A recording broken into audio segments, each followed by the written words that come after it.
Let's see what I got here. Quick question. Yes. Capture velocity. I'm grinding coffee. What's the? Grinding coffee? It's a coffee shop. Okay, good. I like that. So they go from espresso to regular drip. I don't know if you know the difference. I don't really know. What am I looking at? Is this fine course and so yeah. Very fine at 2,000 or course at 4,000? Oh, that's a good question. I'll bet you there's a standard for that. I'll bet you if you go somewhere online there's some sort of coffee organization has a standard for the grind for espresso, what the grind is for espresso versus drip versus whatever. And they're going to give me the FPM, or they're just going to give me a size, and then I have to use that. You're just going to get the size, and then you're going to use the feet per minute. Yeah. Okay, so in other words, you'll get the size of the particulate. Yeah. So if it's a big particle, you need more velocity. Which is particle size. What's big? I'm saying like what's small. If you're getting under 4 microns, you're basically like in the fume category. So it's basically behaves almost like a gas. Right. So right. If you're at 10 microns, then there's a chart.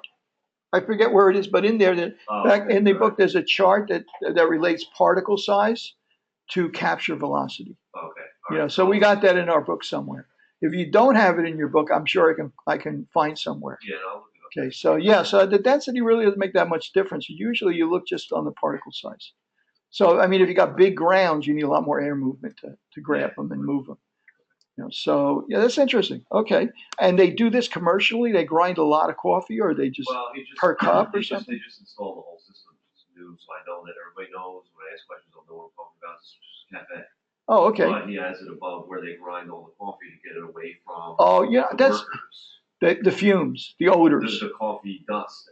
No kidding. Grinder. Okay. The beans go into the grinder and they make espresso or drip coffee. So that device has to move air fast enough in order to capture those particles.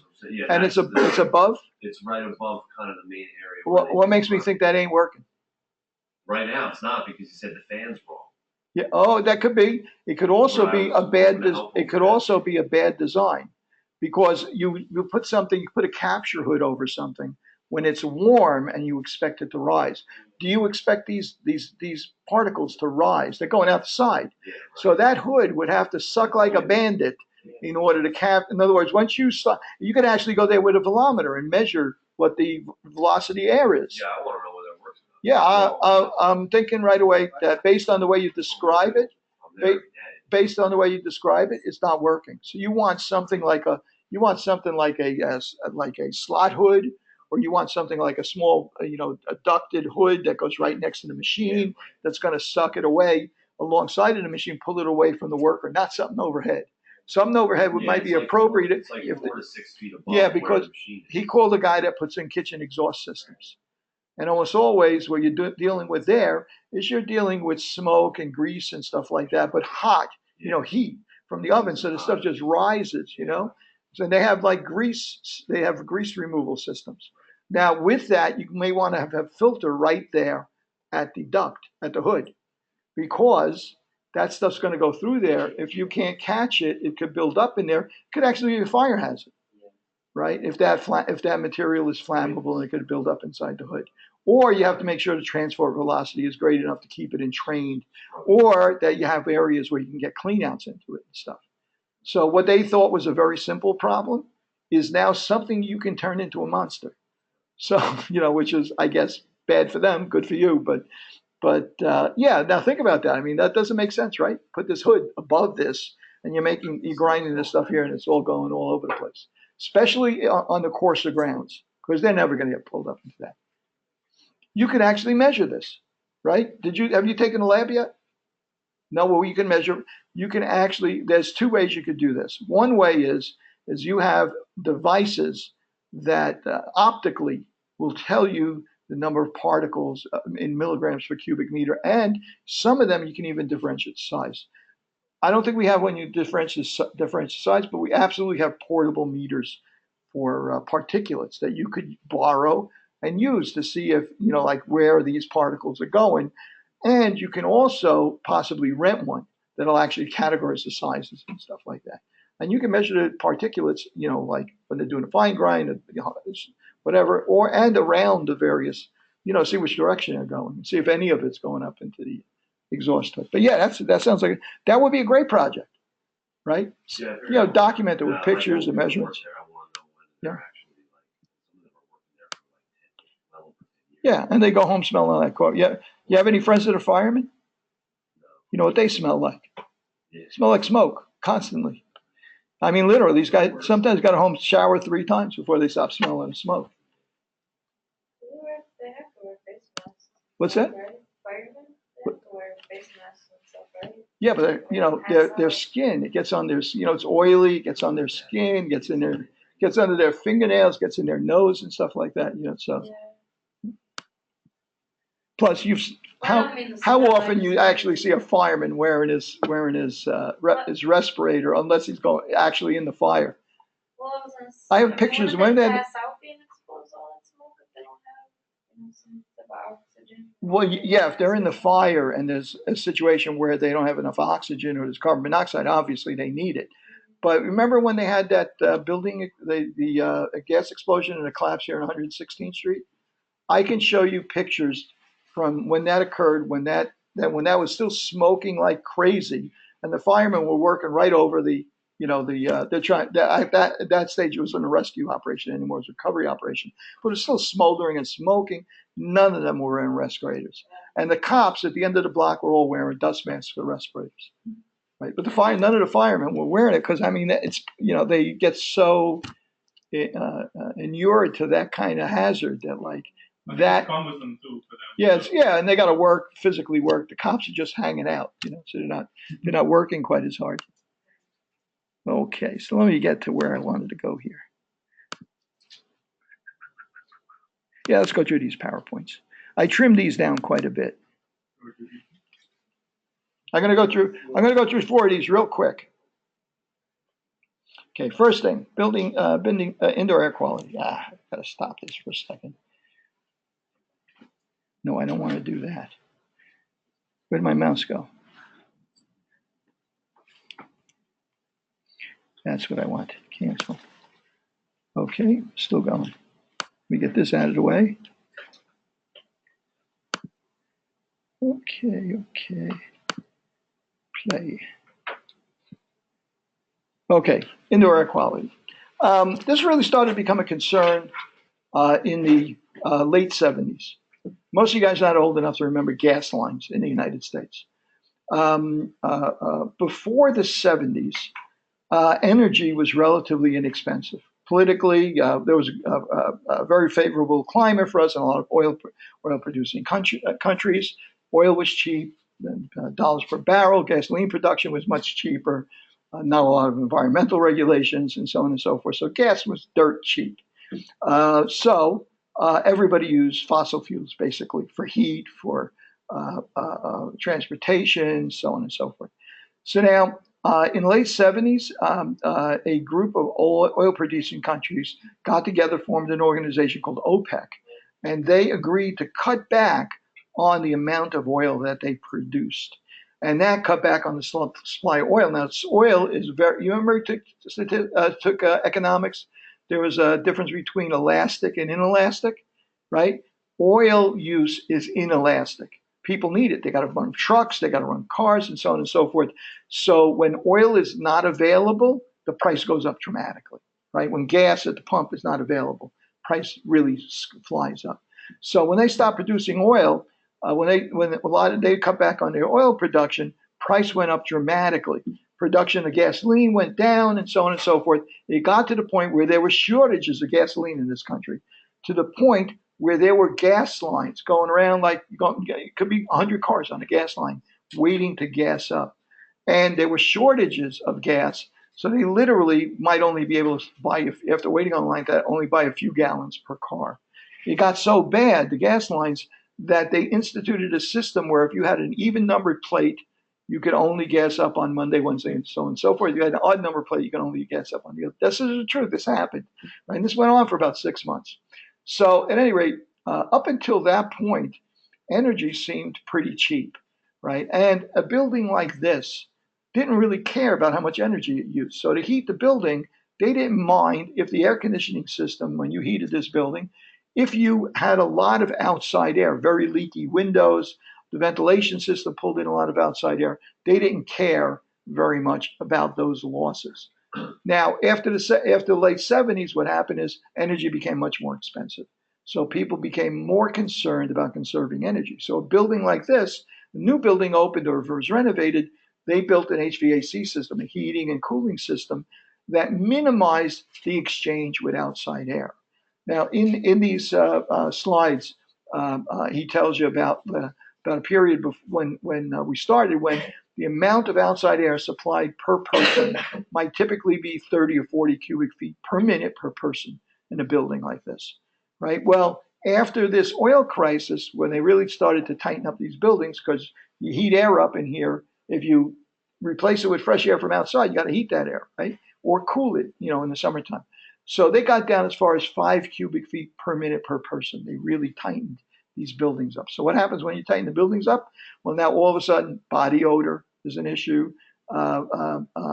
Cleaning chemicals building up is an issue. New carpeting, off-gassing into the space is an issue. All these various chemicals started to build up in these buildings because you weren't getting sufficient exchange with outside air. And as exchange with outside air is typically in a building like this the only way for you to control the buildup of contaminants. Of course, we can't put a hood on the carpet, right? Yes.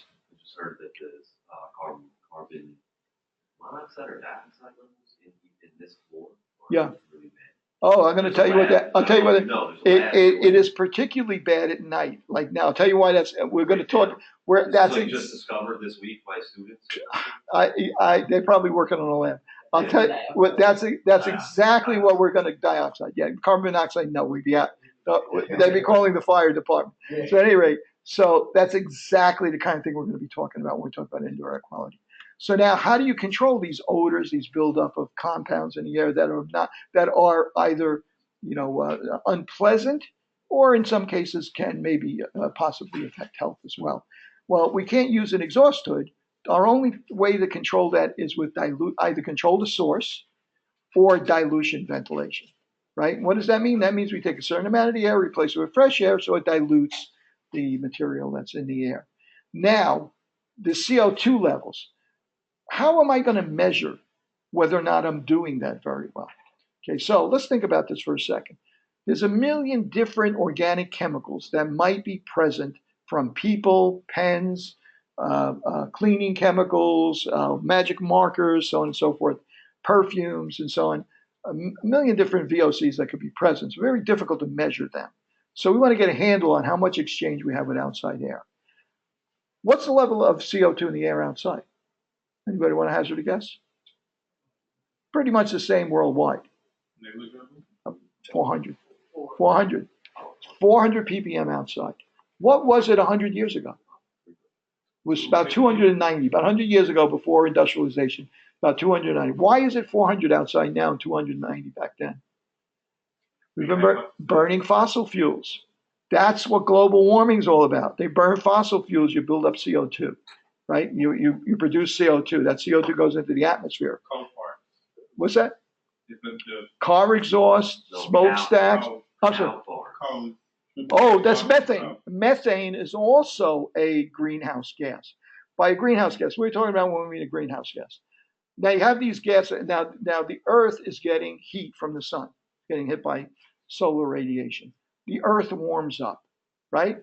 The Earth warms up. It's in space. So space is very cold. The Earth actually radiates heat out into space. If we had no atmosphere, we'd be Mars. It would warm up, but all the heat would be lost, and we would wind up being a cold, barren planet, just like Mars is, lose the water and so on and so forth, right? So what happens on Earth? On Earth, we have an atmosphere that has water vapor, carbon dioxide, a little bit of methane, a few other things. Some of those gases, most notably carbon dioxide and methane, are what we call greenhouse gases. How does a greenhouse work? Greenhouse lets the sunlight in through the glass, heats up the space inside, but then it can't get out because it's closed inside the greenhouse.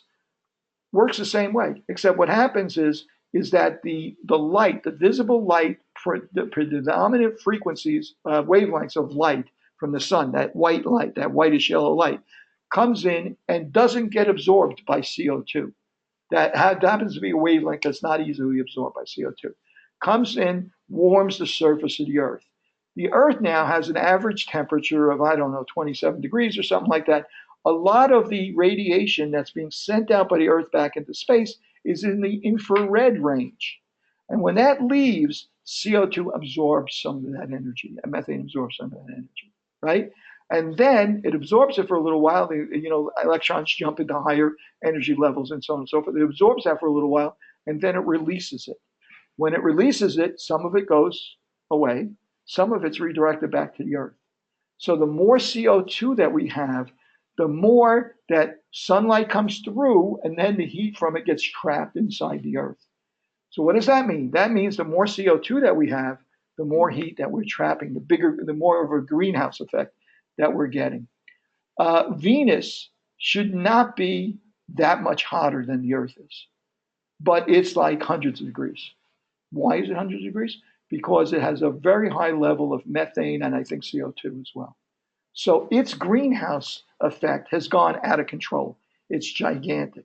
Venus is hotter than it should be in relation to its place a distance from the sun because of those clouds that it's constantly surrounded by, which are, they're not clouds of, they're not water vapor, I don't know what they are, but because they produce a greenhouse effect on Venus. What's that? To Venus? Yeah. Nothing. It's just going to stay that way. We're never going there again. The Russians, I think, landed a craft about 20 years ago. They landed a craft on Venus, took a whole bunch of measurements and stuff like that. But our interest in Venus, we're not very interested in Venus because we know at that temperature it's not going to support life. We're more interested in planets that might. What's it? From something from life, the recent life on Uranus or something. No, they haven't found any. They found one of the moons of Saturn, I think. One of the moons of Saturn, I believe it was. They noticed that it's venting gases, and those gases are salt water. They believe them to be salt water based on this spectrum. They believe they have a satellite that's going around Saturn right now, and they believe that some of those gases also contain some organic chemicals that might be a precursor to life. The satellite's going around Saturn right now. Yeah. I don't know. It's about to crash. It's finished its 1 year mission. It's about to crash into Saturn. Oh, I heard. Oh, yeah. I think within the next week or two. I didn't hear that. Right. So they've been going around like crazy, and at one of the moons they detected these water vapors coming out. Jupiter has a moon. Which one is it? The one. Io.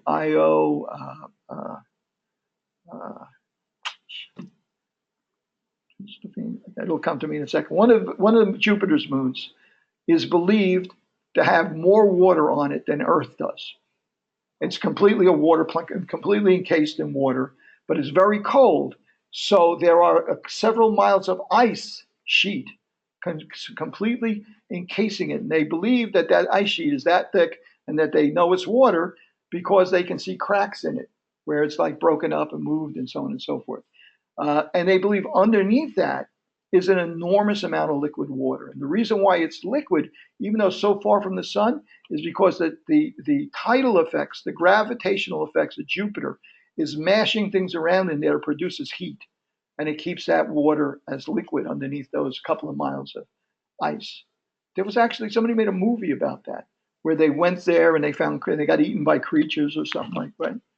I really have to improve my memory here about the names of these movies and stuff. I'll think of that. So at any rate, that's another possible spot where there's water. So we're interested in places where there's water. They believe they found some areas where there is some water beneath the surface on Mars. They haven't been able to find it with one of their rovers yet, but they're based on some of the stuff they've seen, they're pretty sure. Let's get through this stuff. We'll never get out of here. Okay. So anyway, what the CO2 levels? Outdoors, the CO2 levels are 400, right? For argument's sake. Might be a little higher here because of the bridge traffic and so on and so forth. It's 400 parts per million. Why wouldn't the CO2 levels in here be the same? I mean, we just get our air from outdoors. Is anything in this floor producing CO2? You. Yeah, there you go. You're looking at them, right? Exactly. We're using oxygen, producing CO2, right? He's yeah. Yeah. Okay. Yeah. So anyway, so you're producing CO2. So if we're not getting much exchange with outside air, what's going to happen to CO2 levels in here?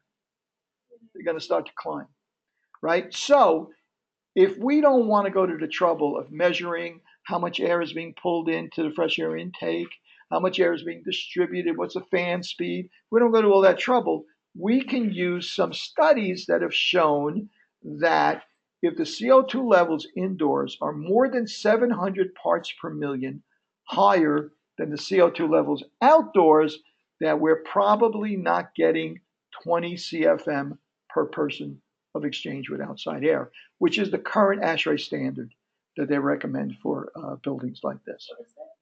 20 cubic feet per minute of outside air per person. Okay, that's the ASHRAE standard 62 dash, and then they'll have a 4-digit number for the year. They've been updating it every few years. I think the most recent is like 2015 or something like that, I think, but it's definitely standard 62. There's another standard, standard 55. Standard 55 tells you what comfort conditions should be. For instance, it's the standard that you use to say that in the wintertime, the temperature for a space like this should be between 68 and 70, 66 and 72. And in the summertime, it should be between 72 and 78. Why is it higher in the summertime? Less clothes. Wintertime, you wear more clothes, and you can make it colder, right? And the humidity should be in certain ranges of those times of the year and so on for maximum comfort. We're going to get to that in a second. So what happened was they measured the CO2 levels, right? CO2 levels, if they're higher than 700 ppm than outside, they're not giving us enough fresh air, right? How do you fix that? You increase the amount of fresh outside air. It could be a few ways to do that might not need a modification to the air conditioning system. They have controls, dampers that control how much outside air that you get. And, and they may be able to give us more than they're giving us right now. So at any rate, this has been going on for a long time. I mean, here you got cliff dwellings. You can see pollution from smoke because they were burning stuff indoors. In London, they had an enormous tragedy in 1952 where so many homes were using coal for cooking and for heating indoors, and that they developed this tremendous smog, and like somewhere between 5 and 20,000 people died over a period of a couple of weeks from respiratory distress and so on. During that period. So, and then mold, you can go into the Bible and they talk about mold and so on. Really? And In the Bible? Right. Yeah, I think it came up here. Leviticus. Basically, it said that if you find this contaminant in the house, which is mold, which was their version of mold, that you need a priest to come, you got to remove it and you need a priest to come bless the house and so on and so forth. Yeah, that's in the Bible, yes. Old Testament. Yeah. So at any rate, so what are we concerned about? Temperature, humidity, odors, contaminants. Now, contaminants, some of them can be health issues. Some of them can be comfort and aesthetic issues. Air movement. We could have the right temperature, right humidity here, but if you had dead still, it can get pretty uncomfortable. Air delivery rate. How much dilution do we get, and so on and so forth. So here it's kind of a chart that he has. This is out of Burton's slides. I've compressed them to, for a little bit. You can see that the standards drop down to very little outside air. And then they figured out that one of the reasons we're getting so many issues with indoor air quality complaints, is that we had reduced the exchange with outside air so much. We weren't getting enough dilution of these contaminants. And there were a lot more contaminants. Nowadays, when you buy carpeting, it's low VOC. When you paint the wall, it's low VOC paint. It has less material in it. Back in those days, if they put new carpeting into this room, your eyes would be burning for 3 months. I guarantee it. You would smell that carpeting for 3 months. So nowadays, they put carpeting in a day or two later. You don't smell it anymore because low VOC, it's off-gassing much less. Now, it is true that over time, these kinds of contaminants from new furnishings, from particle board, from formaldehyde foam, over time, they have a half-life. In the beginning, you get a lot of off-gassing from it. Over time, it's less and less and less and less because they're basically drying out. Okay, but it can go on for quite a while. And basically, there's a standard, ASHRAE 62, which talks about how much ventilation you need. Might be different for an auditorium or a school or an office building and so on, or an exercise facility or a gym and so on. Okay. He says the ideal is to replicate clean outdoor air. I had a doctor that treated asthma patients that told me the exact opposite. He told me that your body is designed to work best with clean, particulate free air, not outside air. Outside air's got pollen in it, dust in it, carbon monoxide, not outside air.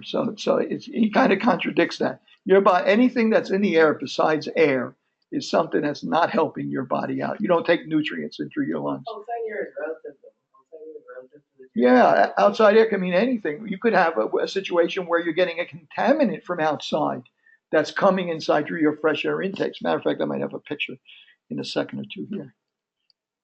Okay. Now, the goal here is none of you guys worked in air conditioning. So if you worked for about 2 weeks in air conditioning, you would realize there's no way to satisfy everybody. You can get right in the middle of the range that ASHRAE is good temperature, good humidity. Somebody will be, you walk into an office, somebody's wearing a coat and comparing it to cold, right? And somebody next to them, it'll be saying it's too hot in here, right? So the goal here is not to satisfy everybody. They developed this phrase called sick building syndrome. We're going to talk about that in a second. But, excuse me? Do you think that's real? Is that a real thing? It is a real thing in this sense. They say that there's two things, sick building syndrome and building-related illness. Sick building syndrome is basically people complaining. It's complaint-driven. If you have more than 20% of the people say that they're not, if you survey them, not happy with the temperature, the quality of the air in a building, you would consider that a problem building, right? If you're satisfying 90% of the people, you're gold. 10% of people can be complaining and tough darts because you're never going to satisfy everybody.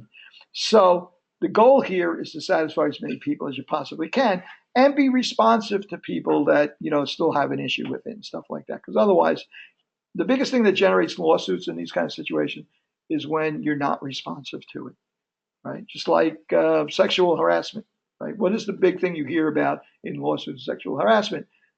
One thing is the actual act. The other thing is is management not responding to it, human resources not acting on it, right? That's what's going on largely what's going on at Fox News because it was going on for so long, and their human resources and their upper management wasn't doing anything about it, right? So same thing with indoor air quality. You're not going to satisfy everybody all of the time, but you want to be responsive to everybody. In other words, record the complaints, see what you can do with them and stuff like that. You have no idea how many times that I've done an indoor air quality. I don't do them too much anymore. I'll tell you in a little while why. That I'll go into an office and there's one person complaining, oh, I get headaches, I don't feel good here, or there's lighting, I don't like this and stuff like that. And they'll pay me $5,000 to do an indoor air quality survey, so they can wave this in front of their face and tell them you're nuts. There's nothing wrong here. When I tell them, you could just move that person to the other side of the office over here where you have an empty desk and the lighting's good and they're a little bit more comfortable instead of paying me $5,000 to do this. They never do it, right? So, I mean, you can go a long way just by acting or being responsive to people's complaints. Okay, now they have done studies suggest that when you get fewer complaints, when the air quality is better, when you get more exchange with outside air, that the number of people calling in sick goes down. Probably some studies suggest performance goes up. Yes. What's that? When people are complaining about. There's the rub. That's a good question. Well, now, a lot of times the complaints are nebulous. I get headaches, my eyes hurt, I'm itchy, so on and so forth. You really, generally what we do is we try and evaluate the complaint and see if there's something specific that we can test for. But we usually run a certain number of tests that we always do. For instance, we always monitor CO2 levels. And not just take one reading, we leave a device behind that continuously reads and records CO2 levels so we can see what the ventilation rate is. The EPA says the single most common element of indoor air quality complaints is insufficient exchange with outside air. It's a factor in 60% of the complaints, right? So that's the big one, is dilution and ventilation. So we also measure temperature and humidity to see if they're within the standard. We also measure the amount of air coming out of the diffusers to see if the system is balanced, to see if this room's not getting all the air and someplace else is not getting any air, right? We also do some basic tests. For instance, we test for formaldehyde. We test for carbon monoxide. Largely, it's kind of round up the usual suspects, because in an environment like this, we don't expect to find a lot of carbon monoxide, a lot of formaldehyde. They're probably, this building might have a boiler, a combustion device that makes steam or hot water to heat the building, and make hot water and stuff like that. This might have it, because up on 125th Street. Most of Manhattan uses piped in steam. That's exhaust steam from Con Ed's power plants. And they use that for heat in the building. They don't have a boiler. They don't have any combustion devices in the building. So they're not making carbon monoxide. So unless somebody's starting, barbecuing in their office, chances are you're not going to find CO2 in this building. But we measure it anyway, because you never know, right? And it's the one thing that we measure probably, really dangerous. And I have been surprised by it once or twice. I'll tell you about, as we move on, I'll tell you about that, like when that's occurred. But yeah, we look for a number of common things that cause complaint on indoor air quality. We might measure if there is a source that we think they're doing construction in the area next door. We might monitor particulate levels to see if they're unusually high because they're not doing good containment, next door or something like that.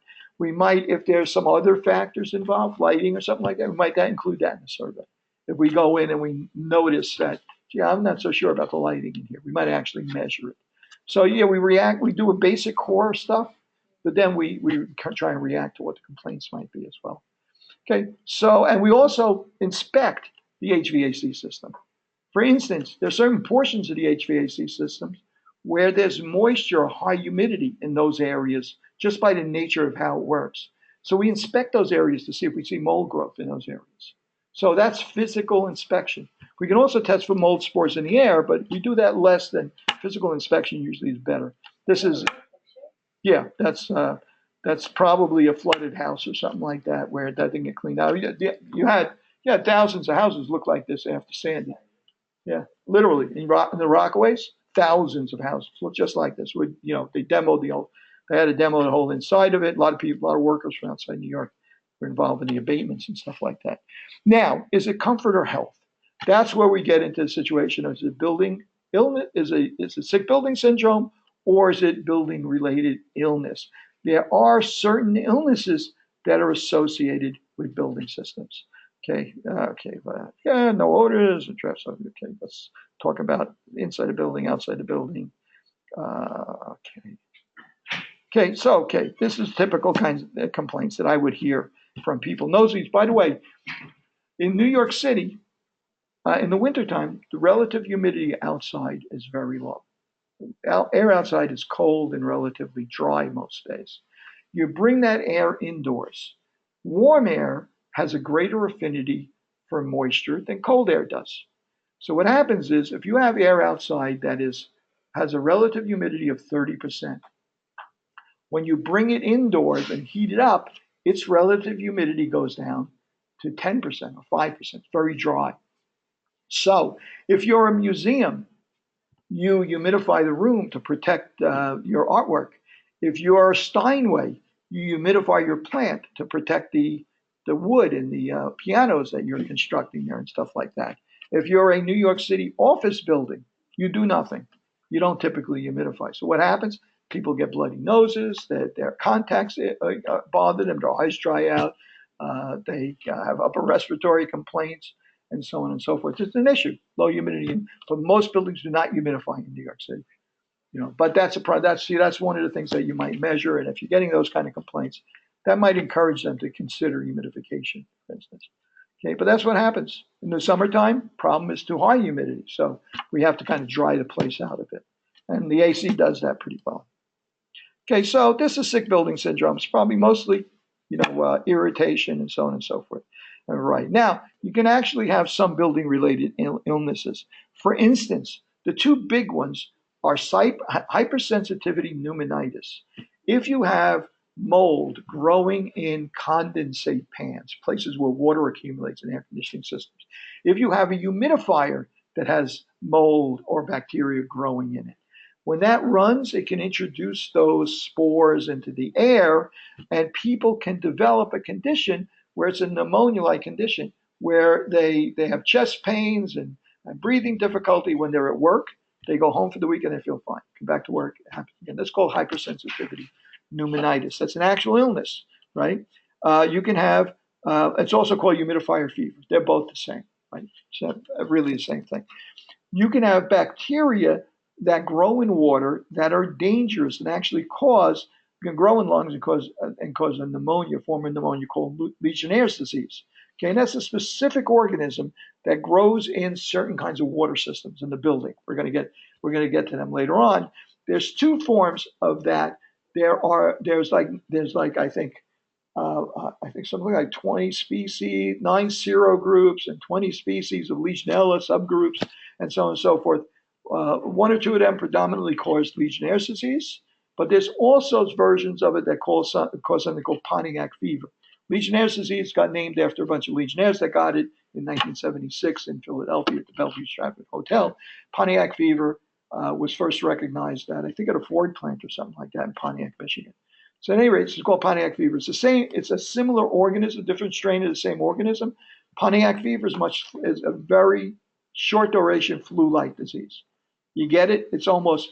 I mean, when you have it, everybody gets it, but the duration's only a day or two, maybe 3 at the most. Everybody's miserable for a day or 2 or 3, and then they're over. Right. So it's called Pontiac fever. Same organism. Same organism is called Legionnaire's disease. Different strain of it. You can also have asthma can be aggravated by building conditions such as dust. Like if you have somebody that's asthmatic that's working grinding beans and stuff like that, I wouldn't be surprised if those beans are an irritant that could trigger an asthma attack, for instance. That's conceivable, right? Sinusitis, rhinitis, and so on and so forth. Actual infections. Now, it does include viral, flu, and so those are mostly communicated person to person, not so much through the air, except somebody sneezing on you. I wouldn't call that indoor air quality, a building-related illness. Somebody sneezes in your face, right? Or touches your phone, or uses your phone, and then you use your phone, right? I wouldn't call that a building-related illness. That's a person-related illness, right? There is some controversy about TB, right? TB, there have been some studies that demonstrated that there's more efficient transmission of TB to healthy people in environments that have extremely low levels of exchange with outside air or ventilation. Okay, so if you're running a TB clinic, an HIV clinic, or something like that, you want good ventilation, right? You want to make sure you have that dilution. You want more than you would normally. You wouldn't go by 20 CFM per person. You'd want more ventilation because a lot of your patients are likely to either be infected or carriers for TB. So you got to make a judgment about it. That's a building-related illness because it's conceivable the building system could have something to do with it. For the most part, though, viral, bacterial stuff is not really directly associated with the building system, but it is in the case of humidifier fever, hypersensitivity pneumonitis, Pontiac fever, Legionnaire's system. We'll get into that later on as we talk about it. Tight buildings, big problem. We spend a lot of time indoors, right? A lot of people spend most of their lives indoors. So our exposure, right? The whole thing, concentration and exposure, add up to concentration and duration. I think I got it right that time. Add up to exposure, right? So if the concentration can be low, but if you're exposed to it all the time, it can build up. So now we have some standards. We have a standard 62 for ventilation. We have a standard 55 for temperature, comfort conditions. There's another standard 47, 42, I don't remember, but it's a standard that has ratings for filtration systems. In other words, how filtration systems are designed and where you use them, what efficiency they should be, and so how you test the efficiency, and so on and so forth. So there's 3 main ASHRAE standards that we're involved in when you talk about indoor air quality. Okay, so let me just go on to this next one. And again, I'm trying to. So now, one of the big issues in indoor air quality is mold growth. Mold growth is associated with moisture, right? If we get a flood, carpet gets wet, nobody dries it out, we're going to grow mold, right? It's a fact of life. But you can also get mold that's associated with condensation. If the humidity in this room is very high and you have cold spots like around the windows or on these diffusers over here where the cold air comes in, you can actually get mold, get water condensing on there and actually growing mold over there. So we have to be aware of how much moisture there is in the air. The typical way to measure you got two ways you can measure moisture in the air. You can describe how much moisture there is in how much air. How many pounds of water is there in so many pounds of air? You can also describe it in a relative sense. At any given temperature, air will carry a certain amount of moisture. In other words, it'll be saturated. You can't evaporate any more air. It'll be completely saturated with moisture, right? So that would be called 100% humidity. The air at 30 degrees Fahrenheit, I'm going to say 40 degrees, I'm going to get above freezing, 40 degrees Fahrenheit, this air is completely saturated with water. It's got as much water as it can hold. It's 100% relative humidity, it's called. That might mean it has 3 pounds of air, 3 pounds of water for every 100 pounds of water. That's its saturation point at that temperature. Now, that same air, if you heat it up to 80 degrees, can hold 6 pounds of water, right? But now it's only got, if you didn't add any water, it's only got 3 pounds of water in it. So now you're at 50% relative humidity. That air is holding 50% of the water that it can hold at that temperature. Yes? Would it also have to expand to hold the additional air, the additional moisture, or? You didn't change the amount of air, you didn't change the amount of moisture. All you did was change the temperature.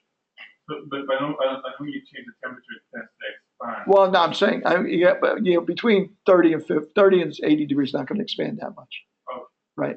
Remember, it's for an absolute. Remember, when we say 30 to 50 degrees, we're at the high end of the absolute temperature scale, which goes down 543 degrees or something like that, right? So yeah, that's not going to make that big a difference. But even considering that, it's a small change. But yeah, maybe instead of being 50%, it'll be 55% or 45%, depending on which way it goes, 45%. But you get the idea. Relative humidity is how much moisture is in the air relative to how much would saturate it. Okay, so now if you take air at 80 degrees and it has 4 pounds of moisture in it, right?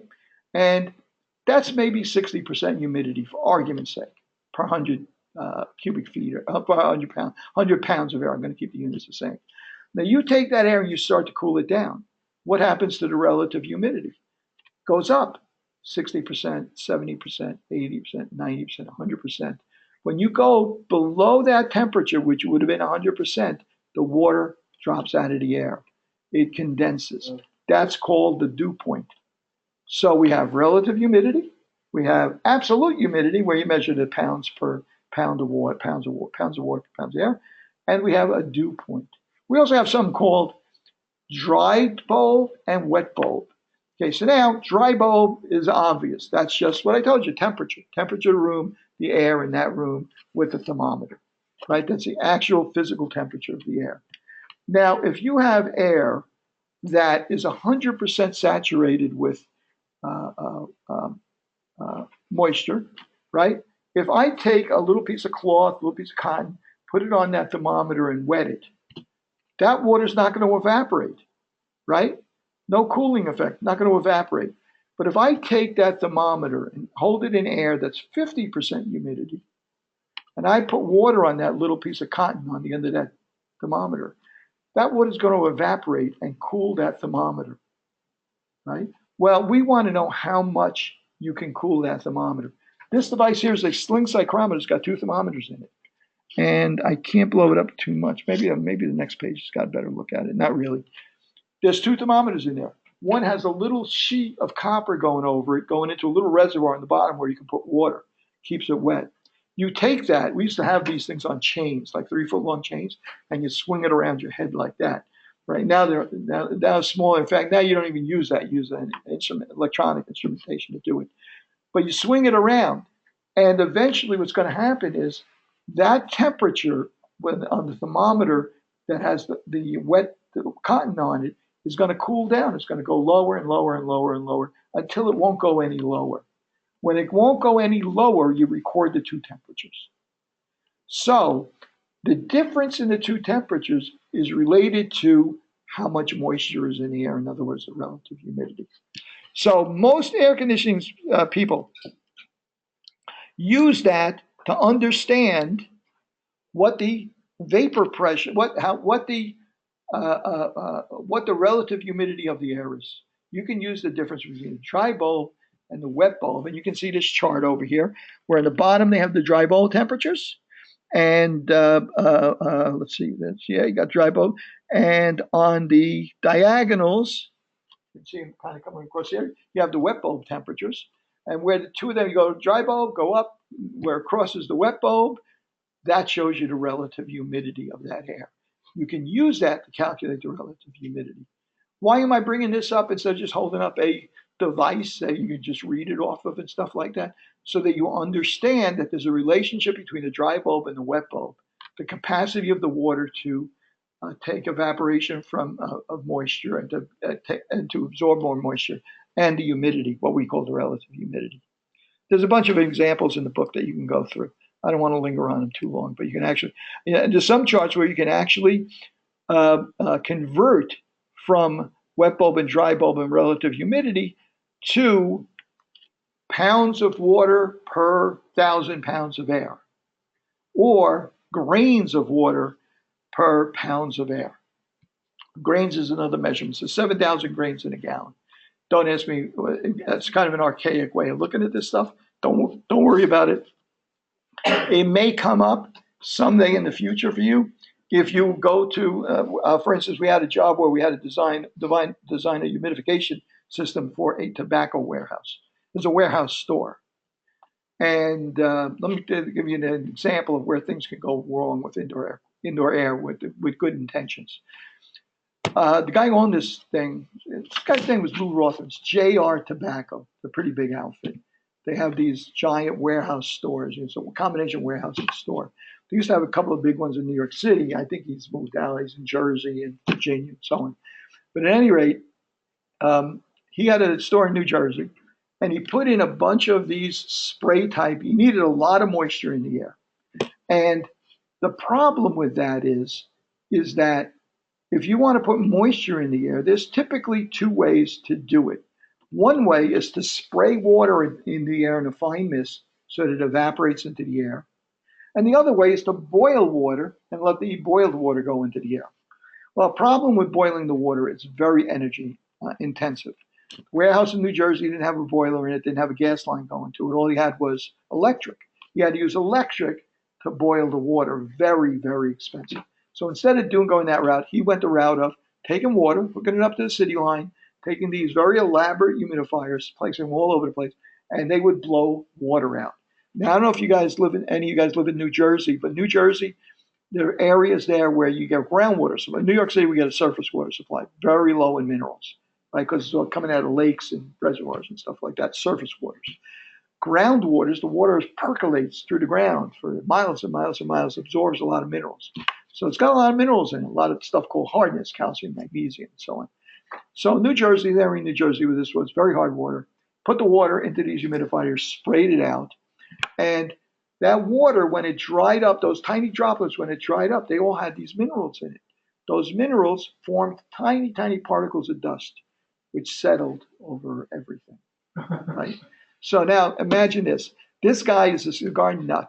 There's two people I know that are nuts about that are just, you really have to admire them because they have a passion for something kind of like a little weird, right? So he has passion for cigars. He's passionate. I mean, it isn't just a business for him. He's passionate about cigars. I know another guy who owns pencils.com on the internet. This guy is a pencil nut, loves pencils. He's brought back pencils that have gone out of business that were popular with famous writers in the past. He's gotten the names to them, the processes to manufacture them, and he recreates them. So you can go on there and buy, a type of, I don't have one. You can buy a pencil from him that was, I don't know, Ernest Hemingway's favorite pencil to write with or something like that. Not the actual pencil, but the same type of pencil. In fact, this particular pencil used to sell on eBay for a couple $100, $100 or something for like a dozen of them because people had hoarded them because they knew the company was making them, went out of business. So at any rate, so this guy was passionate. So he wrote a book that he would give his customers. Oh, yeah, it's a book all about cigars, how to judge a good cigar, where they come from, and so on and so forth. And one of the things he wrote in the book was never buy a cigar, never go take a box of cigars off the shelf that has dust on it because it's been there for a long time and it's stale.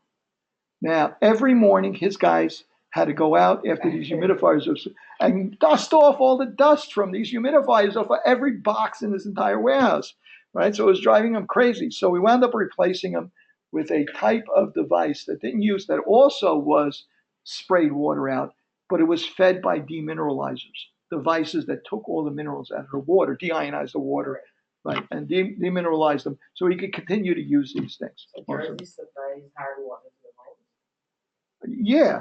Groundwater. Groundwater. It just happens to be hard. If you want, you can put a softener on, take it out. So if it's really bad, if it exceeds the EPA's criteria for acceptable water, they have to pre-treat it. But most of the time, that's pretty high. So you can have a house out in New Jersey where it's hard to do laundry. You get a scum around the tub, and you never feel clean when you take a shower and stuff like that. And you got to call Culligan or Calgon up and ask them to put in a water softener in my house, which basically something that takes out those particular minerals that cause that. So at any rate, this is a big deal, humidification. So you may be, when you design those systems, you have to calculate how much air is in that warehouse. How many air changes per hour does that warehouse have? Because you have to, and what's the worst case? What's the coldest, driest day? And these have to have enough capacity to add enough moisture to the air to keep it at the humidity level, which was pretty high for him, about 65% for his cigars, right? So you actually had to do a calculation. How much do I have to add? So you actually use the psychometric chart to figure out how many grains, how many pounds of air you have going through this place every hour, and how much, what could be the worst case, how dry could it be coming in, and how much more moisture do you have to add to it, and so on. So that psychometric chart, read through it a bit on the book and supplement this a little bit. Okay, let's talk about HVAC systems. Okay, first I'm going to break out of that for a second and open this up instead. Okay, how do air conditioning systems work in buildings? I'm going to start out with a simple example. This is a window unit air conditioning. Everybody at one time in their life has seen a window unit air conditioning. Okay, and I'm going to go over here. It's a diagram of what the inside of a window unit air conditioner would look like if it was a cartoon. Okay, but the main thing here is a window unit air conditioning has two coils. By coil, I mean, I can't find a good picture. By coil, I mean this thing right here, right? That fin, that copper, it's got copper tubes, it's got aluminum fins on it. So you really, all you see are the aluminum fins. That's a coil. That has a bunch of tubes that run back and forth in here. It's fed down here, it goes back, it goes out. It's got a coil here, and it's got a coil. You can see a coil over here in the back. See the turns for the copper coil going back and forth, going back, so on and so forth. And it's got aluminum fins on it to help it take heat away or give heat back. Okay, those coils are illustrated here and here, back there. There's one in the front and there's one in the back. The one in the front is an evaporative coil. The way the air conditioner cools the air is it takes Freon. Freon is a gas at room temperature. Most Freons are gases at room temperature. You can compress it into a liquid, but when you release it, it evaporates very quickly. You used to be able to spray on, like they used to have Freon cans that you could spray onto electronics, and now because it's an ozone depleter, you can't get that anymore. Or athletes used to use it to cool wounds and stuff like that. But at any rate, Freon, right? This has Freon can go into this coil, and this coil, it has a fan behind it. There's also another fan connected. There's a fan here, a fan up front over here. Let me go to another drawing. See if I can. There we go. Okay. So here's the coil that's on your side of the window unit. So what happens is is that there's a little regulate. I didn't even realize that was in another language. You have a little regulating valve over here. Behind here is Freon liquid, right? So this opens up, the thermostat on your air conditioning says, oh, it's too warm in here. Opens this up, lets a little bit of liquid Freon into here. The Freon goes into this coil and expands into a gas. It evaporates into a gas. Evaporation is a cooling process. This coil gets cold. You blow air over it, and the room gets cold. So it sucks air back in from the bottom, blows air out over the coil, right? You know you have a filter over this thing too. So you clean the room. You keep it, actually probably sucks air in and blows it out the top. But usually they suck in here and blow it out the top. So that filter keeps dirt off that coil, right? But all this air is just indoor air that's being blown around here. And that Freon is cooling that air. Problem is the Freon now is a gas, right? Over here it's a gas because it's been evaporated. We need to reuse it. So you send it to a compressor. Compressor can be a rotary thing, or it can be like your car engine with pistons. If you have a commercial one, it's probably got pistons. If you have one in your home, it's probably this cheap rotary thing that makes a lot. That's the thing you hear kick in when it starts cooling. And that dims the lights because it uses a lot of electricity. That compressor takes that gas and compresses it, right? So it's a gas in a smaller volume. What happens when you compress a gas? Temperature goes up, it gets hot. So now you have a hot gas in here. So now you send that hot gas into another coil, which is on the back of the air conditioning unit, right? Which has another fan on it. And you blow air over that coil to take heat away from it. When you take the heat away, that compressed gas turns back into a liquid and the whole process starts again. That's the way your air conditioning works. That's the way that your window unit air conditioning, that's the way your refrigerator works. Got a coil on the back. So if you hold your hand in the front, you feel hot air. Hold your hand in the back, you feel, hold your hand in the front, you feel cold air. Hold your hand in the back, you feel hot air. You know, it's interesting I said that because imagine this, you're in Florida, right? You don't have, electricity is expensive. You don't have boilers. Very rarely have to use heat even, and so on and so forth. Gee, let's take this unit and turn it around. So this coil is outside and this coil is inside. You can heat the house with that. Matter of fact, what they do is instead of turning it around in the window, they just have valving. So in the wintertime, on a cold night, you can make it so that these two coils reverse. That's called a heat pump. So you go to Florida, you have a heat pump in the room. Basically, you have an air conditioner can be valved to heat. You have this hot and this cold, and this hot, this cold and this hot. Either way, right? So that's how to use heat pumps and stuff like that. That's a window unit air conditioner, right? But it has but the basics are really the same for almost all of these systems. Okay, so now what happens next? Okay, so now you have a big building you got to take care of now, right? Maybe I have one that's a little bit simpler here. Yeah, okay. Well, let me play from here. Okay. So now you have a large building you need to cool. Okay, so you can do the same thing.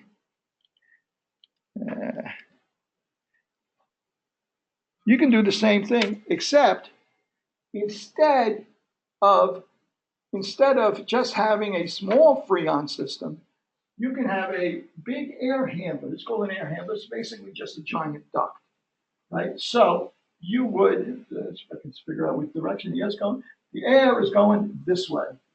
Here's the fan. Yeah, these are filters. The air is going this way.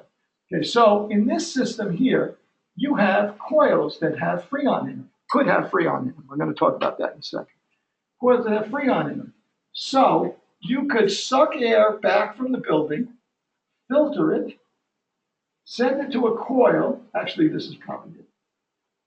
No. Yeah. It's hard to tell from this drawing. One of the problems, I don't know the language.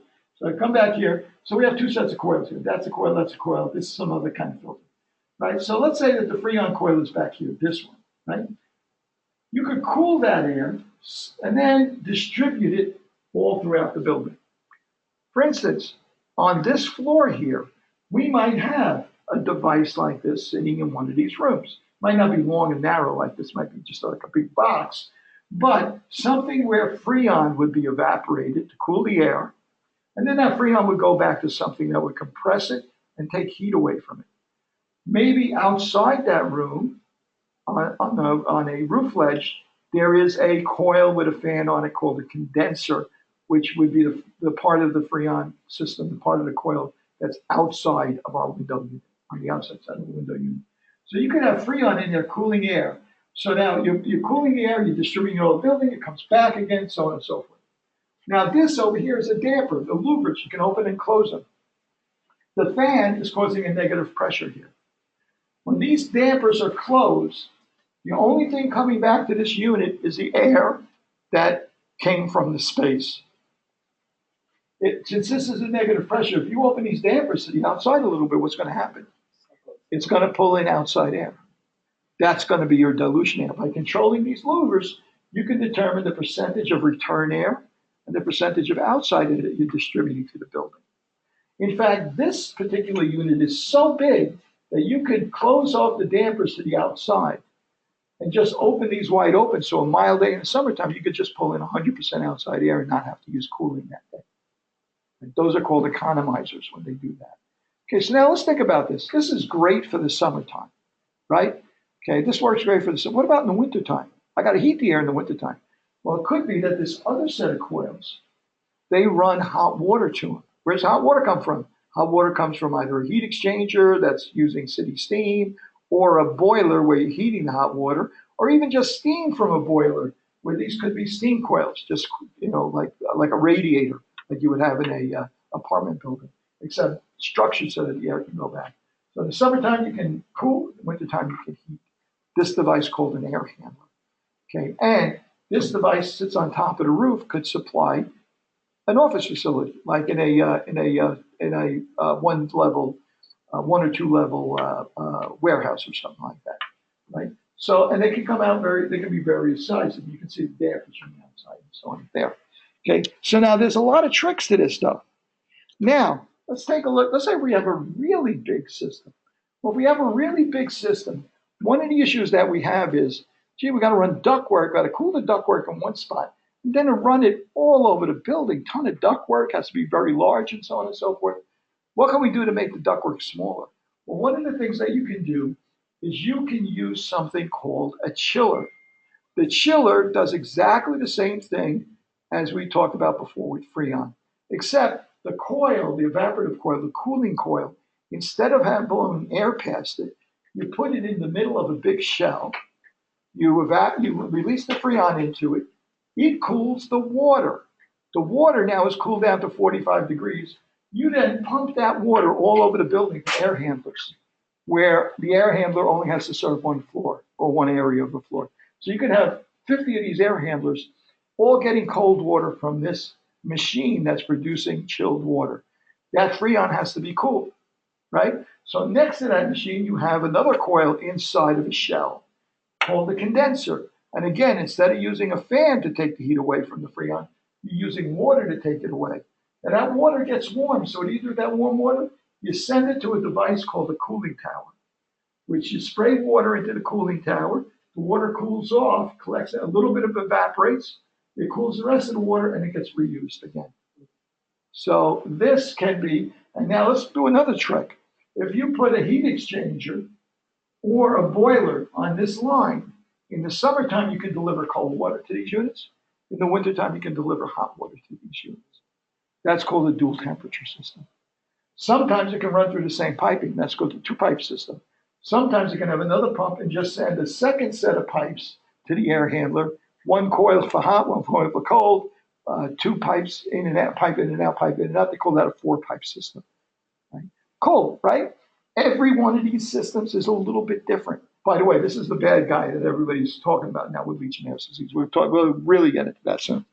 Okay, so here's a situation where this is coming from an air handler somewhere, and this is the distribution system. These are diffusers, like those things that are supplying air here. The only thing here is there's no ceiling, right? And it's pretty long run. Here's an office building. Okay, down here, here's your chiller. You're making cold water.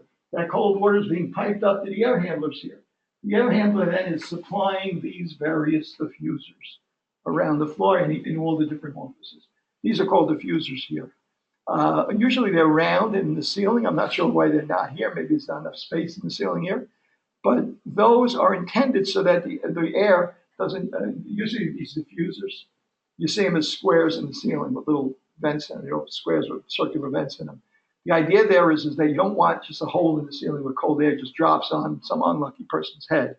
You want it to mix with the air. So that they actually make the air kind of like mix up before it gets down lower and stuff like that. So you have diffusers and so on and so forth. And you can pipe hot and cold water to these things rather than have to have enormous ducts coming from these particular rooms. Okay, so I guess that's the boiler there for hot water. Okay, here's a more elaborate system. Here's an air handler. There's an air handler over here. The diffusers supply, the ductwork supplies all these diffusers, go throughout the floor and so on and so forth. And then the air returns to this diffuser through the ceiling, to the air handler through the ceiling. I'm hoping maybe we can actually get you into one of these areas here. Here's one that's on the rooftop. Now this one is a little bit more elaborate. Here's your fresh air intake. Right? Normally you would get mostly return air. Here's return air. I guess this. Now the return air goes up here. Normally it would go through the filters, come back, and so on and so forth, and get redistributed after it's cold or heated. But in this situation, I have a damper on here and a damper on the return, on the supply, so that you can restrict this, so you can dump some air and pull fresh air in. One of these is I call the fresh air intake. The other one's called a spill. The reason why they do that is if you're going to push fresh air into the building, you need space for it. So the first system I showed you, and many of them, don't have a spill. They rely on the stack effect in elevators, windows, doors opening and closing to make it easy for you to bring fresh air into the building. This doesn't rely on this. This actually lets it dump air to get replaced by fresh air. Yes. Shouldn't the intake and outtake be at like different angles? Yes. Yes. I don't know why they just drew it. They just drew it that. Not only that, look where the cooling tower is. Cooling tower is right next to the fresh air intake. So any of the moisture from that cooling tower probably gets sucked into that unit as well. Yeah, it's just a schematic. Right, here's another example of it. This is called a package unit. A lot of small buildings, a lot of small facilities have package units on it, where they have a freon coil and they have a condenser somewhere else. And here's a freon coil and so on and so forth. And this part over here is actually a heating unit. It's actually a gas-fired heating, but not much different than a stove with a heat exchanger on it, where you heat up the outside of these tubes, and the air goes through the tubes, heats the air, and gets returned. Here's the return air coming back. Here's the fresh air intake, probably has a damper on it. Here's a condensate. Remember we talked about condensate pans? In the old days, when you walked under window unit, what would happen to you? Hopefully it didn't fall on your head. That did happen. You know Dangerfield's on First Avenue? The club, Dangerfield's, the bar. It's like about 52nd Street or 58th Street or something like that. So there was some pedestrian got killed when a window unit air conditioner fell out of a unit there, went through the canopy of the club and blasted them. I always wonder every year when I'm putting my air conditioner, how do more people not die from that? They do. You say that, but they do. About it in the news that much? I'll see if I can't find it. But if you Google Dangerfields and window unit air conditioning, you'll see somebody drop one on somebody's head. But at any rate, so yeah, it happens. That happens. Somebody was killed by a piece of facade falling off on Broadway, off of a Columbia building.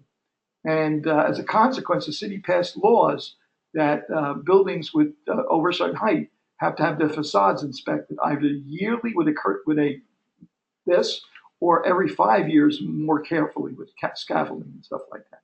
So you see these buildings with all these elaborate gargoyles and shit like that. They're inspected regularly. So at any rate, that doesn't keep them from dropping on somebody's head every once in a while. But it happens. At any rate, so what happens in the old days, what would happen is you get dripping on your head, right? The moisture from the coil, the condensation from your sweat, and so on, it drips, and you would walk under it. You'd walk under a storefront or something like that, a doorway, and it would drip on your head.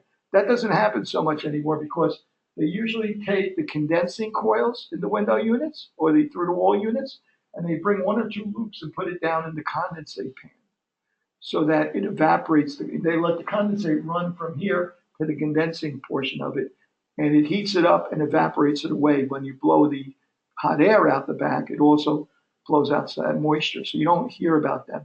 It also boosts the efficiency because you're kind of water cooling it as well. But at any rate, in this unit, though, it doesn't have that. It just has the coil, the condenser somewhere else, the Freon's pipe somewhere else, and there's a separate condensing unit. So condensate builds up in a little pan here, and it drains off, and there's a little pipe coming out here. It has to be piped over to a drain because that condensate will accumulate, and if it does, you can grow mold and bacteria and so on and so forth. So here's another version of it. This is a plan. We're going to learn how to read this, right? So in the next couple of weeks, we're going to learn how to read it. If you look at this, I'll start with the small diameter. This is ductwork. We're going to eventually you'll be, I'll show you a legend which shows you what all of these symbols mean, right? But for now, we just have that legend, by the way, doesn't match up to the string. But for now, just like I can see this ductwork here, right? Well, gee, that ductwork is bigger and bigger and bigger and bigger until it gets to this thing over here. That's an air handle over there. I knew to start at the small end, and the ductwork is going to be bigger where it starts out before it divides up and goes different places. Right, so that's an air handler. That's probably here's another air handler. It's probably got a coil or something like that in it, and you're supplying air to all these orifices here. If you see these branches over here, there's a branch coming off, and there's a diffuser. There's a square diffuser. And if you look closely, you can't see it here because it's so blurry, but it'll say how many CFM of air this is designed for, to supply to that point. And the balancing guy will be looking at this drawing and trying to get that right. Another diffuser, and so on and so forth. And then the air would probably return in the ceiling to this room and then come back down and get sucked into the air conditioning. So we're going to learn how to read this drawing. One of the things to do with indoor air quality is you want to look at the condensate pan, the coil, the filters. What are they like? Where's the pressure intake? Is the pressure intake open? Is it automated? Is it manual? Is it working? Are you getting enough fresh air from outside and so on and so forth? So we're going to look at a lot of that kind of stuff as we progress. So you're going to learn about air. This is really an air conditioning course. Here's another one. The reason why I put this one up here is because we were having this course 30 years ago. I'd be bringing in 30-inch by 40-inch drawings, blueprints, dropping them on here. They'd smell from ammonia. They'd be miserable, right? Nowadays, all this is done on graphic systems, on computers, where they can isolate all the drawings and so on and so forth. See, right here, I can see that that's a supply. That's a supply. And I can see that because the X means that the air's going down. And if we see one with see this one over here? That's like a diffuser in the back over there. That's just an opening or a grill that's letting the air go back up into the ceiling. I know that because a return is marked with just a slash. It's not spares and strikes. It's diffusers and returns. Okay, so that's one of the ways that we're going to understand what we're seeing when we see a distribution system. And don't be surprised when you go do an air quality survey that this is the drawing, right? You big open space over here, but then you go there and it's divided into 20 offices. And not all of the offices have a diffusers, only the ones that happen to be under, because they redesigned the floor plan, didn't redesign the air conditioning system. So some people aren't getting any air at all. Right? See that all the time. So anyway, so you'll see a bit of that going on. Okay, now I want to just go over one more thing before I let you escape. I covered about half what I was hoping to cover. Okay. That's not what I want. Dilution ventilation. I'm gonna force you guys to kind of do this on your own a bit. Here we go. Here we go. Okay, this is it. Okay, now I'll put this on Blackboard so you can get to it. I didn't put a lot of this on Blackboard yet. These are a series of problems that are based on the exercises in the book. The answers are actually really in the book. I was going to run through them manually, which you guys hear without looking at the book. But for instance, one of the things that we're interested in, we're talking about contaminants. And this is combination, when we're talking about dilution ventilation has applications in industrial ventilation, right, where we can't use exhaust ventilation, where it's the source can't be contained easily. But it also has applications in indoor air quality. So this is some basics on this. Like, for instance, if I spilled 1 pound of acetone into this room with no air change, just the volume in this room, what is the, what's, I don't know if I answered, I didn't ask a question there, did I? Okay. Yeah, the first question is, if I spilled 1 pound of acetone into this room with no air changes, I don't let any air in or out of here, and it evaporated into this room, what would the concentration of acetone be in this room? And would it be above the PEL? Completely mixed in the room. Okay, how would we figure that out? Well, 1 pound, anybody remember the idea of what is 22.4 liters associated with? Meter cube. 22.4 liters, right? That's a volume of volume, right? One mole expressed in grams. Anybody know what the molecular weight of acetone is? There's a table in the book, chart 2. Not chart 2B, chart 2A has the molecular weights of many volatile compounds, so that you could look this up easily. I'm not going to go to, because it'll kill time. I can't do it right now. But I'm going to, for argument's sake, let's say it's 100. If I take 100 grams of acetone and let it evaporate into this room, it will take up 22.4 liters at standard temperature and pressure, right? So now, if I know how many liters of air is in this room, let's say it's 1 million liters of air, and that 1 million liters of air has 22.4 liters of acetone in it, how many ppm of acetone do I have? I have 22.4. There's 22.4 per million liters of air. You could do that calculation. It's not, obviously, it's not 1 million liters of air. Now, I gave it to you in pounds. Does that mean you have to convert it to grams? Not necessarily. In the book, they'll give you a conversion factor, pound moles. So in other words, if you know acetone, for instance, if you have the molecular weight of acetone in pounds, it'll tell you what volume it takes up.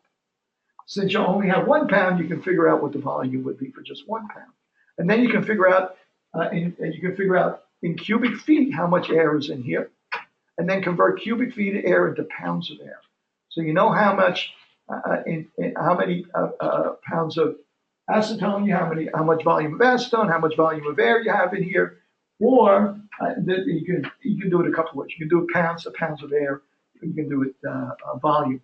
The problem with doing it pounds of pounds is parts per million for gases is volume to volume. So you have to convert both to volumes.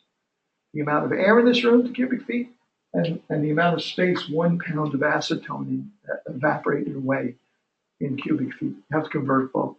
And in the book, there are conversion factors for doing exactly that. Instead of having to worry about 22.4, it'll give you a different number for cubic feet.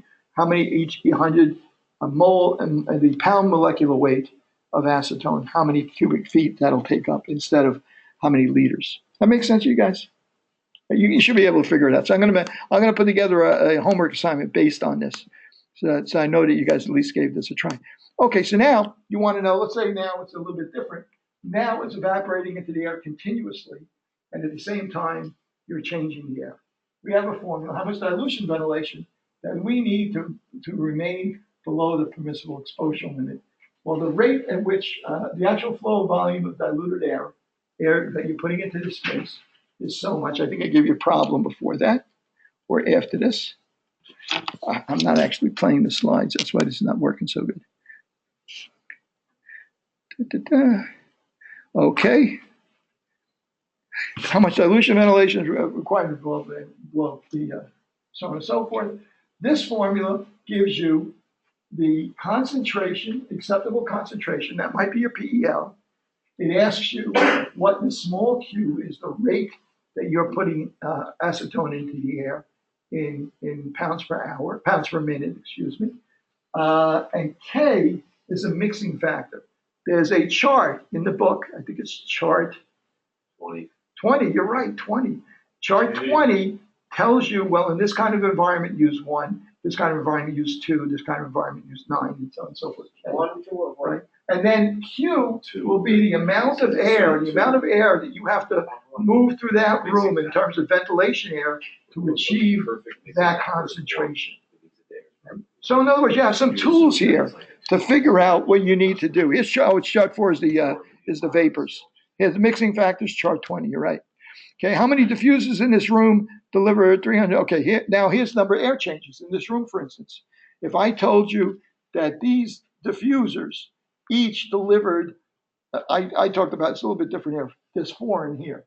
If I told you that each of these is delivering 200 cubic feet per minute of air, right?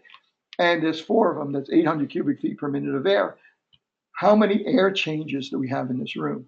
You'd have to calculate how many cubic feet of air there are in this room, divided by the 800 cubic feet per minute, and then you can figure out how many in per minute, and then convert that into air changes per hour. By the way, these numbers are a little bit clues. Usually it's probably between 5 and 10 air changes per hour in a room like this. Another example, if you're continuously releasing a compound into the air, and you have a certain amount of air changes, what is the steady state concentration going to be? And so on. So we have a whole series of formulas to do this stuff. Now, you guys that are working with manhole, with confined spaces and manholes, there's a problem here for modeling how much. You have 2 welders working in a confined space to calculate if you have them working with hoods and they're 90% efficient with the hood. In other words, only releasing 10% of the fumes escaping the hoods that they're using. And you have a confined space in here. How much air you have to maintain in this, how much fresh outside air you got to push into this space in order to make sure they don't exceed the PEL in that confined space. So you have an idea of how big a fan, how big a duct you have to supply these 2 guys working in this space with confined air. So they're really simple calculations. When you use the formulas that he's provided, they're really simple calculations. I'll put them online in the form of an assignment.